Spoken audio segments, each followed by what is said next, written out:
Dalam pada itu, mengakhiri fasa pertama berkempen, semua calon dan parti yang bertanding terus giat memperhebatkan gerak kerja. Di Parlimen Gombak, Selangor, walaupun berdepan dua calon heavyweight iaitu Datuk Seri Muhammad Azmin Ali daripada PN dan Datuk Seri Amiruddin Syari daripada PH, calon BN Datuk Megat Zulkarnain Omardin tidak melihat ia sebagai halangan untuk terus membawa mesej manifesto partinya kepada penduduk di sana. Kita terus sahaja ke Hulu Kelang di Ampang bersama Amirul Hakim Lokman. Ya, Nur Hazah, semangnya pertemuan 5 penjuru di Parlimen P098 Parlimen Gombak menyaksikan di mana calon Barisan Nasional Datuk Megat Zulkarnain Omardin yang akan berdepan dengan calon Perikatan Nasional Datuk Seri Muhammad Azmin Ali, calon daripada Menteri Besar Selangor Pakatan Harapan Datuk Seri Amiruddin Syari, daripada Pejuang Datuk Aziz Jamaluddin Mat Tahir dan pada calon bebas iaitu Zulkifli Ahmad. Semangnya kursi ini disifatkan sebagai satu kursi panas dan untuk mungkin memberikan sedikit gambaran bagaimanakah suasana dalam mengakhiri fasa kempen bagi fasa pertama berkempen PRU15 bersama saya calon daripada Parlimen Barisan Nasional Datuk Megat Zulkarnain sendiri Barisan Nasional. Terima kasih Datuk Megat kerana bersama dengan Buletin 130.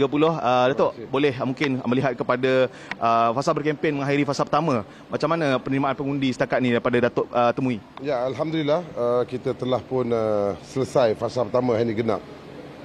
Pendekatan yang saya dan kami lakukan ialah untuk mendekati atau menyantuni rakyat seberapa banyak yang boleh.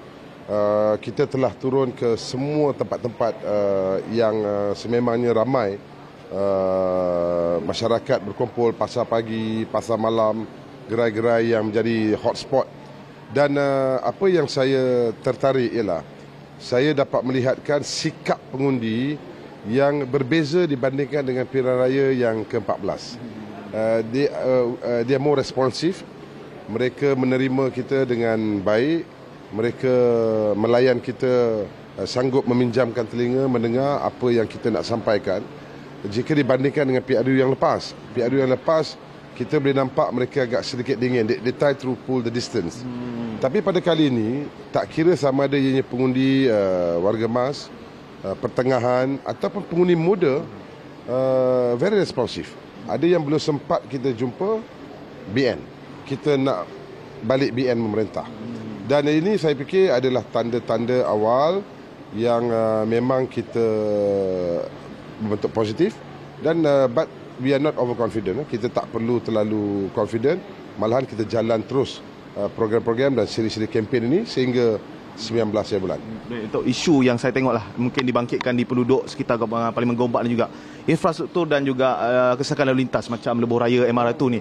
Jadi macam mana setakat ni penyandangnya daripada mungkin Menteri Besar Selangor bekasnya dan sekarang juga Menteri Besar Selangor juga, macam mana pendapat Datuk Ya, saya memang mengakui saya sendiri sebagai penduduk Taman Melawati, lebih kurang 1 kilometer daripada sini.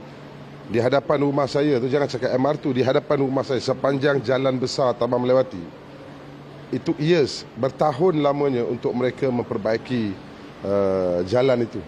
Dan ini menjadi satu perkara yang amat merisaukan dan ramai penduduk agak kecewa dan marah kerana perkara yang seperti itu pun tidak dapat diselesaikan. Baru-baru ini kita dapat maklumat ada seorang cyclist yang jatuh dalam lubang dan sebagainya. Kerana kawasan Taman Melawati ini ramai mereka yang meminat berbasikal, dia professionals yang malam-malam atau awal pagi Ahad akan membuat kayu basikal. Dan apatah lagi dengan kesesakan MR2. Dan kita kalau pergi pula sebelah MR2 tu, daripada EU3 kita masuk saja ke kawasan kilang-kilang tu sehingga ke EU1. Perkara ini telah berlanjutan selama 12 tahun.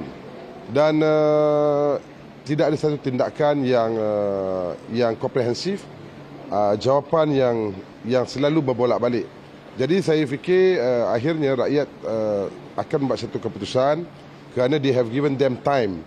Kuasa mereka ada, mereka menjawat jawatan yang paling tinggi dalam negeri. Tidak ada yang lebih tinggi daripada seorang Menteri Besar. Dan kita very fortunate sebab ada 2 orang Menteri Besar datang daripada kawasan Parlimen Gombak. Tapi unfortunately kita tak dapat tengok sebarang perubahan. Namun insya-Allah saya telah berjanji kepada mereka dalam siri-siri dialog, jika kita diberikan peluang. You have waited 12 years. Anda telah menunggu selama 12 tahun dan benda itu tidak dapat diselesaikan. Cuba kami sepenggal. Okay, baik. InsyaAllah. Terima kasih Datuk kerana bersama Berita Satu Bulan. Itu dia, meskipun berdepan kursi panas, orang kata penjuru yang sangat-sangat bersaing hebat.